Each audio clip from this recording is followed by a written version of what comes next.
Going live. Oh, we're live. What's going on, D-Bags? Hope you guys are doing well. We're back here again with another episode of the Detox Podcast, episode 274 to be exact. And if you're new here and enjoy music, podcasts, comedy, or hooping videos, do consider subscribing. We've got a whole lot of that stuff going on around here. When you do subscribe, leave a like or hang out with us in a live chat like you're going to do today. Helps us share conversations and laughs like this with more people. So do consider doing that.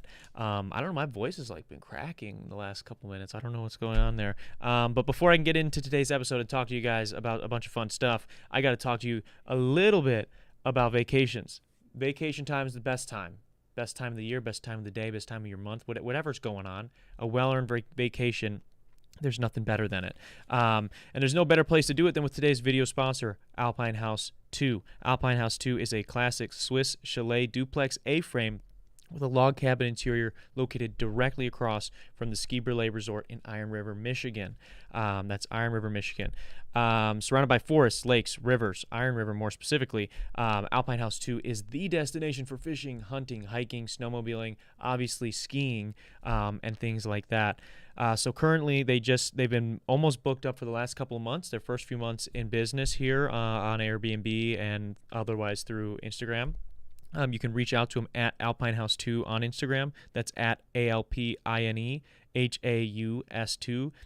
In Iron River, Michigan, along with a lot of the Midwest, but specifically Iron River, Michigan, is beautiful this time of year as we are getting into the fall. It's about to chill out quite a bit here. I think this next week we're getting a cold front. Not to sound like a weatherman, but it is going to be a little bit chilly in the next couple of weeks. So definitely worth checking out. One last time, that's at Alpine House 2 on Instagram. To stay up to date, you can reach out to them, tell them Rita Detox sent you, and they'll set you guys up with a great vacation. Shout out to them for sponsoring another episode of the podcast. Now with all that stuff out of the way, we're here, dude. We're back at it. We're back doing the thing. I had it's been a crazy stretch, dude. I know I did a solo episode not super long ago, but that was when I had my wisdom teeth taken out, so I don't really count that one. And before then, we've been on a stretch. I had a lot of people on. We're gonna have a ton more people on this fall.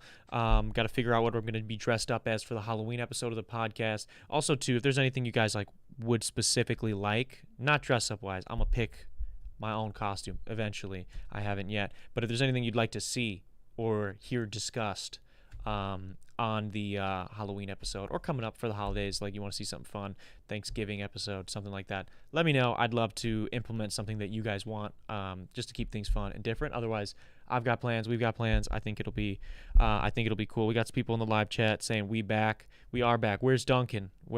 He's usually the first guy to set that one off. But this weekend was crazy for me, man. I was working a lot, and I was helping out a buddy of mine. He's on the show not super long ago. You guys know Eric from Red Sesame Sauce Company. He was doing a thing with the Brewers game, and that was fun. But it was interesting because I was at the Brewers game, right? And I work in the service industry. It's in the title of the video. We're going to get to some service stuff in a bit.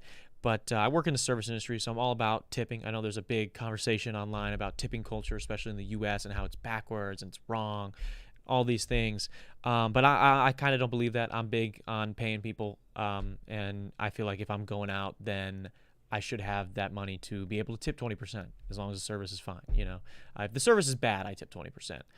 If the service is good, I usually tip way more. If they just do their job, I'm going to tip way more than 20% typically. But it's interesting being in the stadium. I don't go to a ton of baseball games. I've been to one other game this year. Before that, it was probably 7 or 8 years in between games. So I don't go to a lot of baseball games. It's not really my favorite sport in general, or favorite sport especially to attend actual games. But I'm there. I'm getting a drink.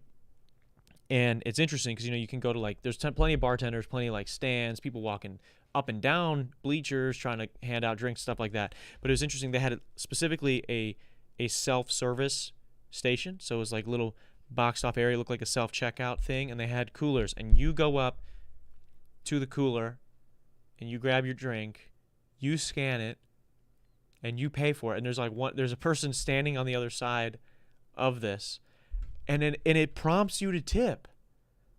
And I know it's the meme of our generation is you do anything and they're flipping an iPad around, all right, you can just pick there, what you want to tip. But that had to be some of the most absurd, that probably had to be the most absurd circumstance I'd seen that happen, where it's I grabbed this myself. And there's no signage either. It's not like there was like directions even. Like it's like I figured out what to do.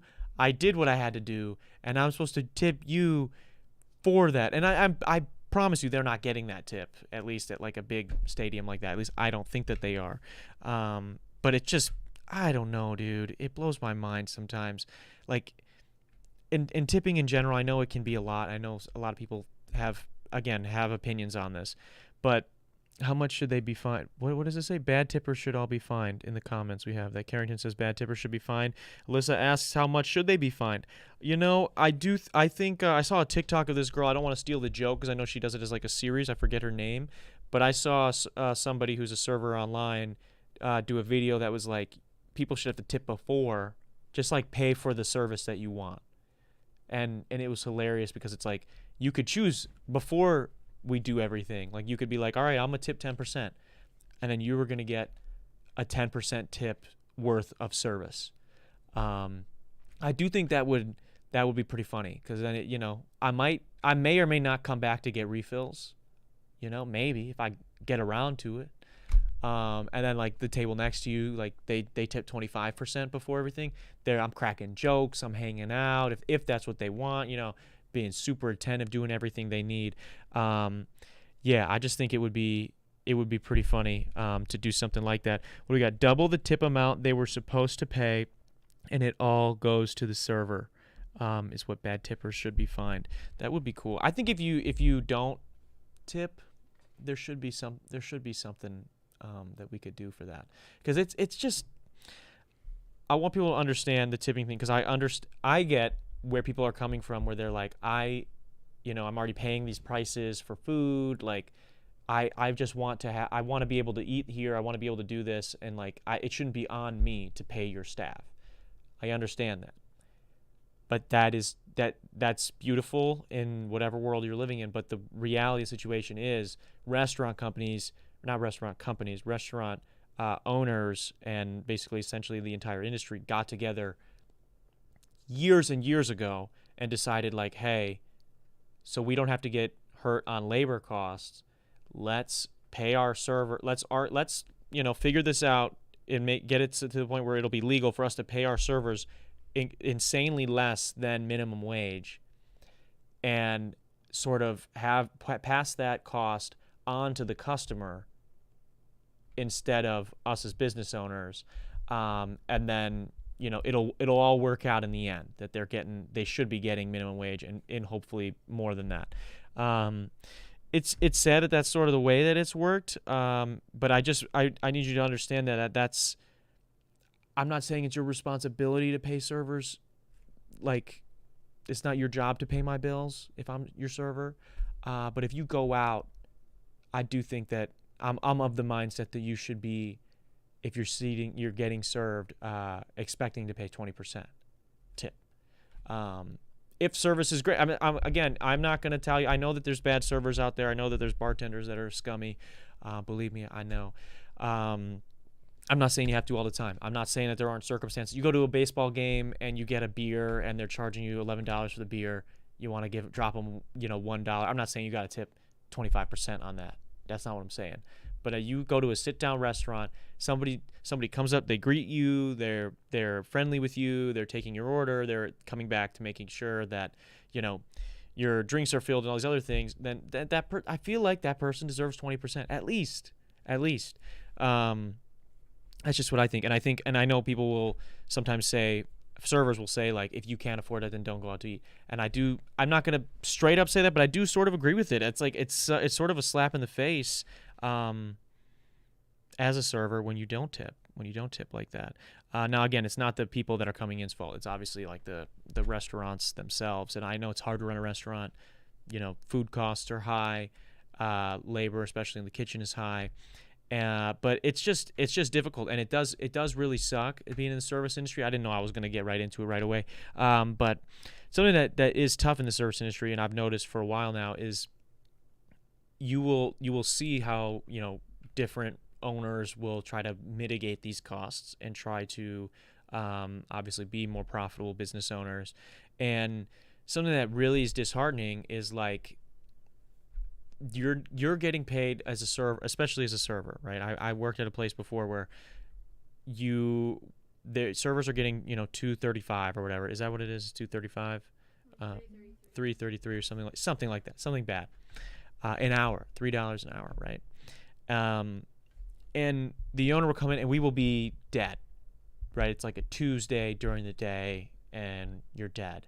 And an owner will come in and be like to the servers like, oh, can you guys clean out this cooler and do this and sweep this and da-da-da-da, and all these other random things. And it's like, yo, low key, no. Like, fuck no. You don't pay me. Like, you don't pay. You fund through your cash flow and your business a space for me to work as a salesman, essentially. I get paid from people. You don't pay me. And that's like a tough thing. Like, so like owners will come in and expect people to do certain things. And it's like, dude, I'm not like, you're not paying. Like I worked for this person before who like would throw tantrums about random things like this cooler wasn't wiped down or this window wasn't shiny enough, whatever the fuck. And would like go on these monologues about how much of a privilege it was to be able to work there and the opportunity that they were doing, that they pay for us to be able to do these things, like bringing up examples of like Johnny, you went to Cancun last summer, right? Or last fall. And Johnny's like, yeah. And the owner of said restaurant being like, and we're happy that we're able to make that possible for you. And it's like, yo, like, I guess technically because you own the restaurant, but like people tipped Johnny that money. You know, like you didn't pay Johnny that money. Johnny had to fucking kiss ass and get disrespected day in and day out as a server does to pay for that trip. It was like, that's one of the like weirdest mindsets for me when it comes to like the owner, server, customer relationship. It's just this weird triangle where it's like the owner's not really paying you, but they have these expectations of you. Then obviously like people that are coming in just want to be able to afford a meal. And I'm not unsympathetic to the fact that like shit just keeps getting more and more expensive. Like you go out to eat now, and if a fucking restaurant has those steel stools, you're paying $25 for a burger. It doesn't matter that the burger is fucking trash.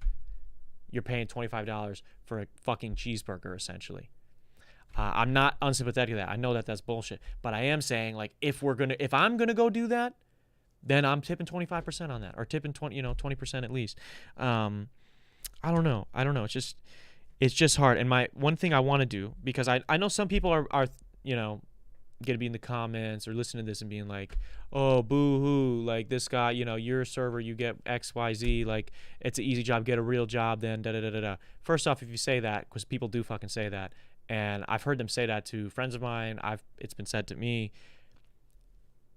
If that's the case, then everything is gonna be like Noodles and Company, Panera Bread. Like you're not getting served ever again.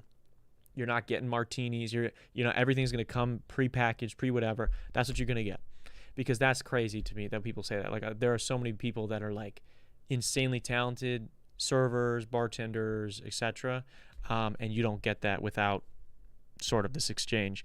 But where I was going with this is that I think servers and bartenders specifically, to prove what I'm saying, I think we need to start wearing body cams.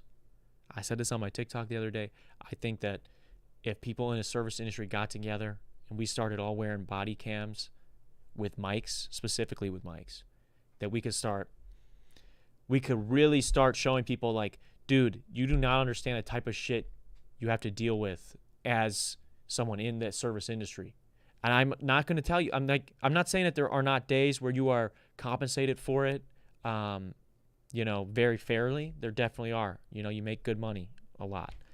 But there's just times where like the stupidity that comes out of people's mouths, the fact that specifically since COVID, people have forgot how restaurants work. Like they'll just like walk in, like there's a host standing right fucking here, and they'll like walk in. They're like, and you're like, hey, how's it going? Like, can I get you a and they're like,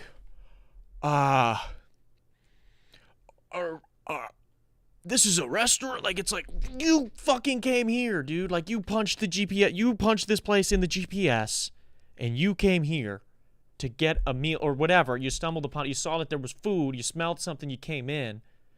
Like, everyone just forgot how a restaurant works. Like, I have people just walk in straight past a host and just go to sit down. Also, now I'm at a place that now that does, like, DoorDash, which is interesting. And I ordered DoorDash tonight, so I'm excited. I got some crumble cookies coming. All right. DoorDash is one of the worst things ever. I'm just going to say that right now. I think it's one of the stupidest things. It's not great. I mean, businesses make money on it. Yes, DoorDash makes money. I'm sure some of the Dashers make money. But, like, the Dashers aren't getting paid that well. And, again, it's the same thing. They're getting paid off the tips. And people can, if they want to, like, you're getting a delivery charge for sure. There's a little bit of money that they're going to guaranteed make. But if they want to, I could click no tip, you know? And, I mean, your food's probably going to end up, upside down, whatever. But it's like, so it's not like DoorDash is really paying these people. DoorDash just invented an app that allows people to accept and take orders, whatever, and track you with your GPS. So they're not, like, really creating much value other than having, like, a hub to do that. But it's interesting, like, DoorDashers, they don't know how restaurants work either. And so, like, they'll come in, and I know that there's a big debate about this online too right now with the cashier thing, that, like, cashiers don't have to be polite, they don't have to whatever because they're not being paid to do that. Fine, if you believe that, that's cool. I understand where that's coming from, and I don't disagree.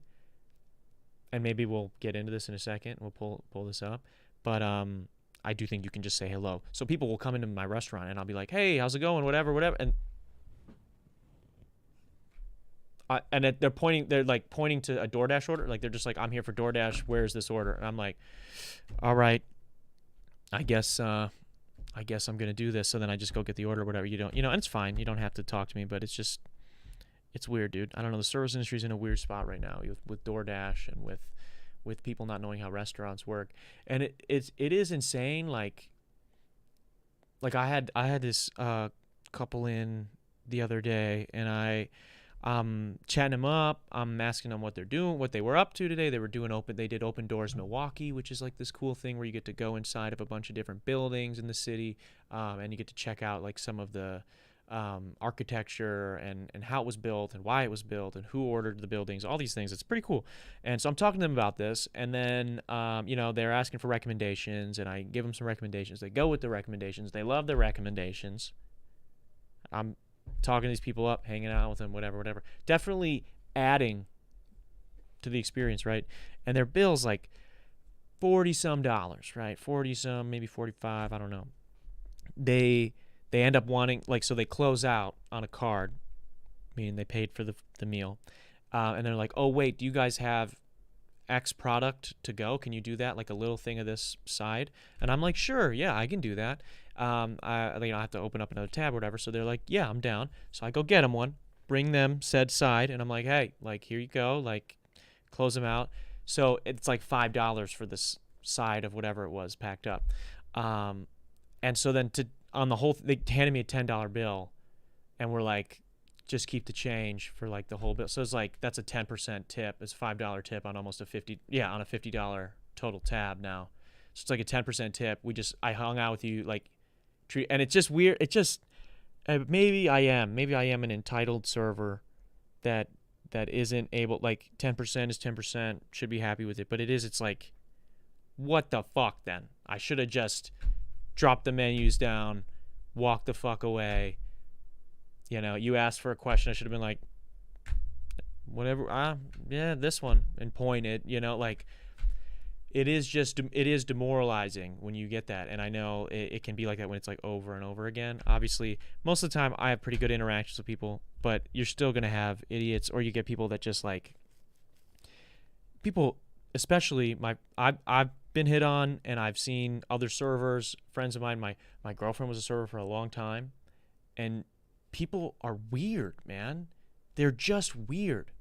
And it's almost like, I think maybe even more so for women, like, there is, like, a little bit of risk, like, especially if you're at, like, a local, like, dive place, like a place where there's a lot of regulars or something. Like, I think body cams will be good, dude, because some of these dudes, like, the comments they're making, it's like, you have a family. Like, can I play this back for the fam? You know, like, they're just making comments. Or, like, I mean, I know McKenna had people that would come in, like, you had people that would come in just to see you, and they would make weird comments. And, like, that's just part of your job. That's like, you just, like, are expected to deal with that. And, like, that's how I make my money. And that's fine. That's fine. But then when people start talking like, oh, I'm not tipping, I don't believe in tipping, it's like, I'm glad that you don't believe in tipping, but that doesn't mean that it's not literally the way that these people get paid. Like, you come in, you spend $100, $120, and you tip $5. It's like, no, fuck you. You should die. That's what should happen in a video game. Yeah, that's my service industry rant. Oh yeah. This Carrington just put this in the chat. We had a lunch shift not long ago where a friend of mine is serving. That friend being Carrington, who's in the chat or whatever. She's serving this table. They're taking forever. They're there past our, like, lunch close. Like, we're closed. And they're there like a half an hour after it, and, like, trying to can't leave, you know, and you're not really, like, it's not good practice to, like, kick somebody out. So I, like, go over and, like, start bussing the table. I'm like, can I get some stuff out of your way? And I move the stuff out of the way. They're still not leaving. So, like, I come over to, like, there's, like, a little bit of garbage. I'm like, oh, let me get this garbage out of the way. Like, you guys up to anything else today? Like, they're like, oh, we just went to this little art thing. I'm like, oh, that's cool. Like, thanks for coming in. Like, And they kind of got the hint to leave. So they tipped 7% on, like, a $150 bill. And then one of the on a note or a napkin or whatever, wrote, like, for man and then number. Now, I was going to, throw the number away, but my friend ended up texting them and said something along the lines of, like, that's insane, that, crazy that you couldn't even tip 20% or tip appropriate, and you're trying to hit on this person, which is just, it's wild. And McKenna says, normalize kicking people out when you close too. Yeah, dude. Can we start doing that? Like, can we start doing that? That's another thing that's, like, difficult. I've never worked at, like, a late bar that, like, is open till bar close. So I know that that's different, because I feel like that's easier, because you can literally go, like, last call, bar's closed, that's it. And, like, you have, like, the crutch of, like, legality when someone else is like, oh, like, let me stick around. It's like, nah, motherfucker, we're closed. I cannot serve you any longer. Get the fuck out of the restaurant or the bar, right? I'm lucky. It's sort of a disadvantage. I've worked at a lot of places. I love that I've worked at places that close earlier. But when you do close earlier, especially in Wisconsin, so bar closes 2:30 a.m., right? People, do you want to take this? This is the DoorDashers calling me, actually. Here, take this call. Just answer it. He's going to just go in the other room. Hello? Go in the other room so we can do the podcast still. Okay, she's not going to listen to me. She's going to do it right here in front of you guys. You're going to hear my DoorDash. Okay, McKenna's going down to grab. I'll just give you the update on my DoorDash now. All right, I should have just taken it then. I thought you were going to step out. I panicked.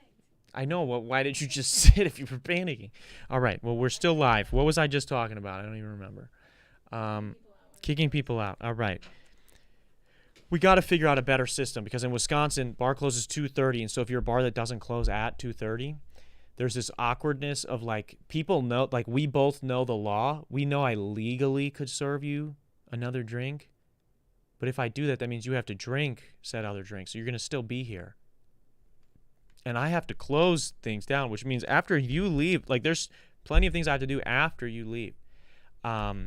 And so, yeah, it's an unfortunate situation, trying to close down a bar while people are still there. So just, yeah, leave. I mean, it's one thing if I've had people just come and chill while I'm closing. That happens. Sorry, my eyes are all messed up.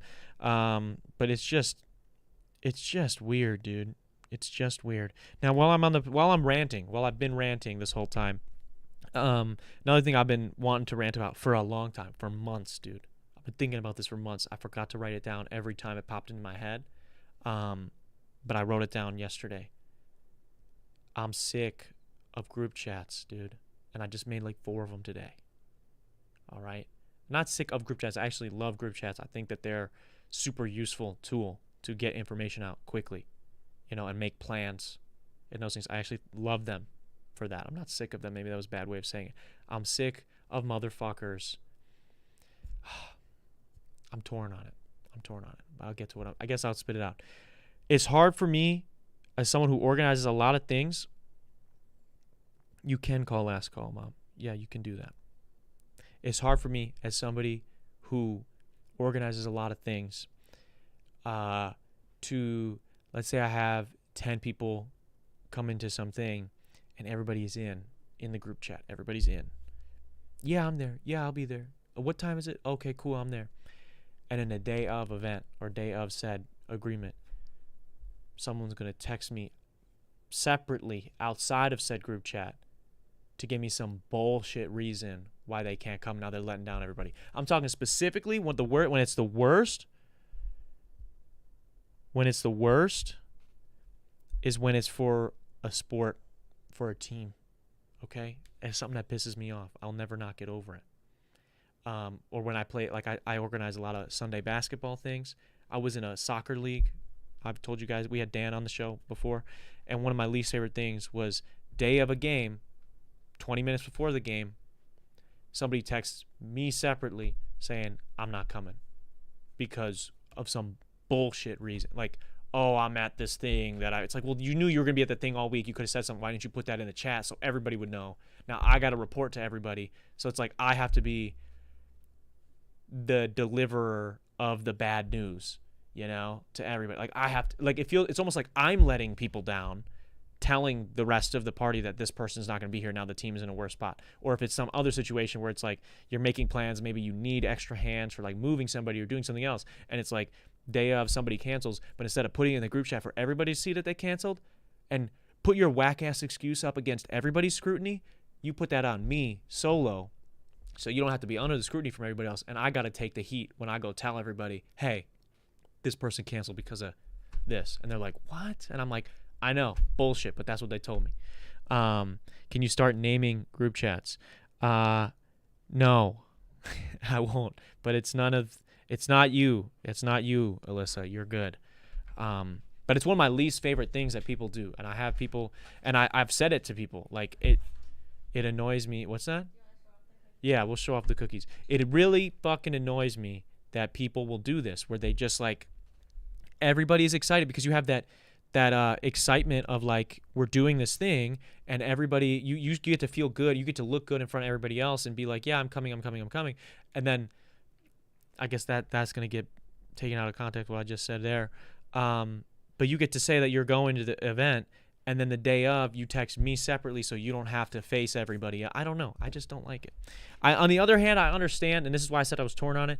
I understand, like, if it was a birthday dinner or something, or like a very, like, maybe it's like 5 or 6 people, like not super big, and it's like we're doing this thing that's important, and then if you, here, just hold off 1 second, and then if you, like, you don't want to be the first person to respond and be like, oh, I can't, because maybe that'll make other people not want to go, or like something like that. Like, I can understand that, like you have a valid reason, and so you text separately. But I don't know. I'm torn on it. It hurts me. But yeah, no, Alyssa is referring to a group text she might be in, but no, she's good. I mean, I think she's in one of them that this has happened. She was in our soccer group chat, I think. But yeah, that's just one thing. It just pisses me off, man. And I know, I understand, like, there's definitely times where it's like, you don't want to maybe embarrass the person who is asking for the plan. So you're like, hey, I'm just going to talk to them separately. That why I can't make it, because I have a valid reason to not be there. But it is just like one of the stupidest things to get to look like you're about it in front of everybody, but then you're actually not. So you're just going to tell me separately. So then I have to face everybody's scrutiny and questions or whatever. And I look like an idiot that like maybe you were never coming, I don't know. Maybe that's me thinking about it too much, but yeah, let me see this. I didn't know this was happening on this episode. I thought I was gonna be wrapped by now, but check this out. You guys know the box. Someone said crumble was bad earlier, which I agree, actually. Most of the time it's pretty bad, but anytime there's an Oreo thing, I do order it. What do you mean? They probably slid a little bit. No, they didn't. We're good. Look at this. Check this out. Check this out. Wait. Life is worth living. Oh. Whoa. It almost wasn't worth living, actually. That almost... I'm not going to show you guys those. Save those for a little bit later. But yeah, I will say this is my 2 cents on crumble cookie. They get me every time. Like, I get it. Whenever there's something Oreo, I order crumble cookies, right? I go try them. And every time I'm like, it's fine. Like, feel like this a lot with gourmet sweets. Like, I just feel like they're better not gourmet. I'm not saying these are not bad by any means. I just think that, like, for the amount of money you pay, I just think, like, I could have bought 4 boxes of those sugar cookies with the frosting from Walmart that people used to bring for birthdays.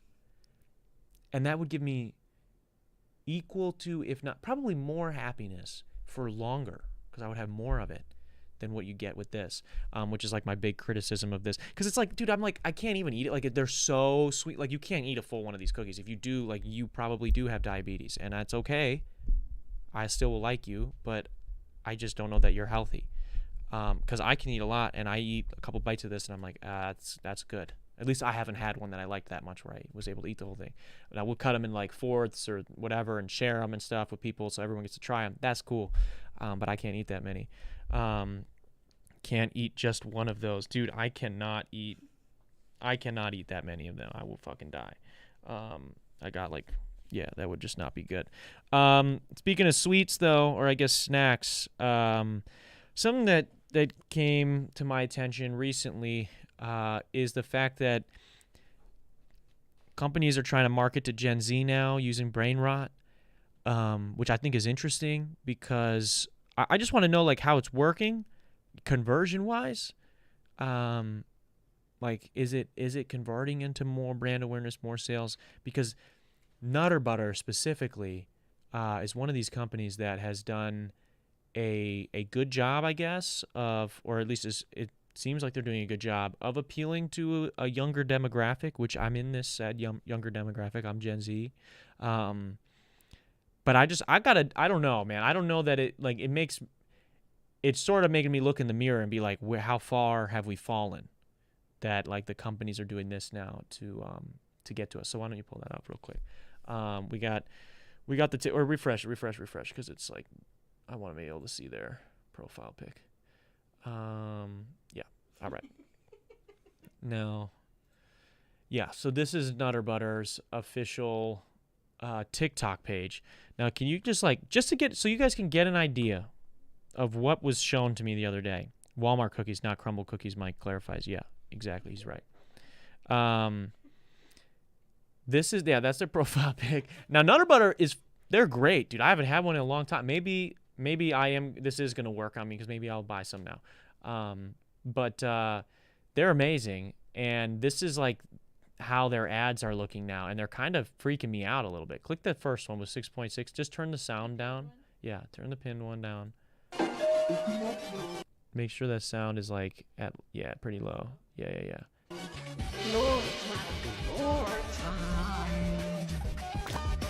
Like, what's going on, man? Like, is this like visuals? You can hear me all right? Yeah, this is like visuals you would see at like an EDM festival, you know, when you haven't slept in like 2-3 days and you're on acid. Like, and people are asking the question, Nutter Butter, are you good? Yes. What? Yes. Like, what are we doing? Nutter Butter. I'm like trying to figure out like, but like it's working. Look at the views on this, bro. 6.6 million, 6.4, 6.8, 2 million. Like they're crushing whoever's doing the social media. But I don't know, man. It's insane. Bro, other companies are like that too. Other companies are doing this too now, McKenna says. Hold on. But like they're kind of scary. Why are they so scary right now? Is it Halloween like or Sour Patch Kids? Same thing. Sour Patch is doing the same shit? It's like That's what, dude. They ruined Oreo and then they Okay, pull it up. Play something from Sour Patch.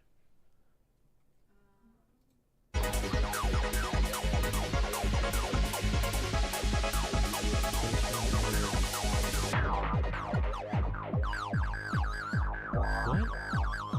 This is what I'm saying, man. I think it's fun. It's like kind of brain. It's like brain rot, like like whatever. But I don't. I just. What are we doing, man? They're everywhere. Refresh it. Refresh it. Let's see. Like, what is going on? Like, I don't know, man. I just think it's crazy that like every brand has a social media. Obviously, they have to now, but like, they're going the brain rot route, and that's working for us. Like, what is that? What is that? Is that Homer Simpson? Oh no, it kind of looks like it. No, it's just a Nutter Butter man. Is it Jesus as a Nutter Butter? Is it a crop? No. I just don't get it. You can't hear the audio, right? No. So it's just like randomness is the joke, which I guess works, but it's been blowing my mind a little bit seeing some of this stuff come on my page. And now when I see it, like when you see it, like if you watch like a somewhat serious video and then you scroll and like this pops up, like it's like jarring and it is funny for like a moment. You're like, whoa, like why like it's funny because you're like, why would a company do this? What is that? Click it.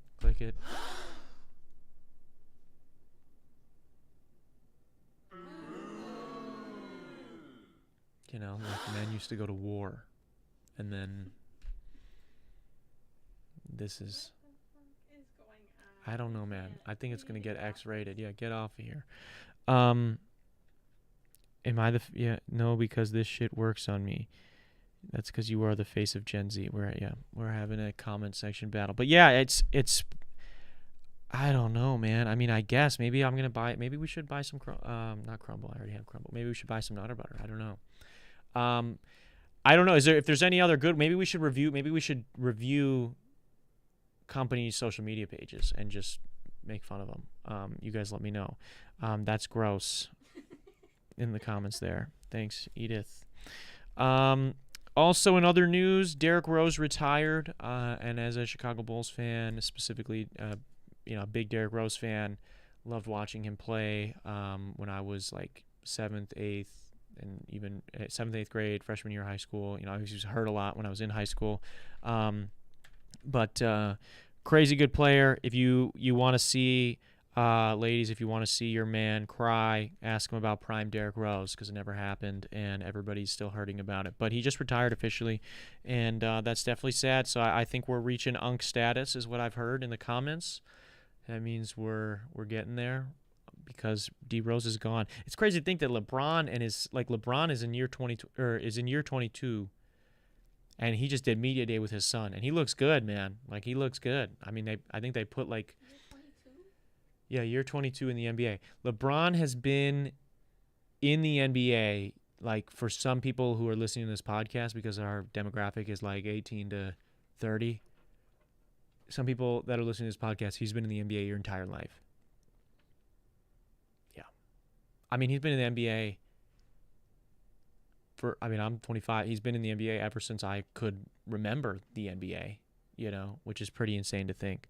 But yeah, I don't know. Sad to see D Rose leave, but he's doing what he's got to do. I'm excited. Oh, the Bears won this week, so that's good. I don't think I said anything about it last week because they didn't win. But I'm excited about it. I'm excited about the rest of the season. And it's officially fall now. It was last week, but it's about to get cold, so I'm kind of looking forward to... I like being in the sun, if you can't tell. I enjoy being in the sun a lot, and I'm going to miss it, but I do enjoy sort of the beginning of fall where you get to, like, wear jeans and, like, hoodies and shit. I do mess with that. That's it, guys. That's all I got for 274. I don't want to waste your time. I'm really appreciative of everybody who tuned in live, as well as the people that are going to listen to me talk about random things. days after over on Spotify or here on YouTube. I want to say a quick shout out to our patrons. It should be up on the screen right now. If you guys are looking for behind the scenes access to extra podcasts, extra videos, as well as a series where I break down how I mix, master, write, record every single one of my songs, go to patreon.com/Darren Rita, and you can help support the channel for as little as $1. That's patreon.com/Darren Rita, and you get shouted out every podcast as well. So shout out to them. Also, want to say a quick shout out to Alpine House 2 for sponsoring this episode, another episode of the podcast. That's at Alpine House 2 on Instagram. Check them out. And this has been the 274th episode of the podcast. Let me know if you made it this far in the show. I want to hear from you, either in DMs or whatever, who you would like to see on the show, personnel-wise, like if there's like kinds of professions you'd like to see on the show, if there's anything interesting specifically for the holiday season you'd like to see or hear. Let me know. I'm open to it. I'd love to see what we can do for the show and make it more fun. I want to have some really neat people on. I'm going to be doing some pretty intense booking in the next couple of weeks to make sure we've got some cool stuff for you the rest of the year. But if you guys have ideas, I'd love to hear them. So that's it. This has been the 274th episode of the Detox Podcast. I will see you guys next week. Peace.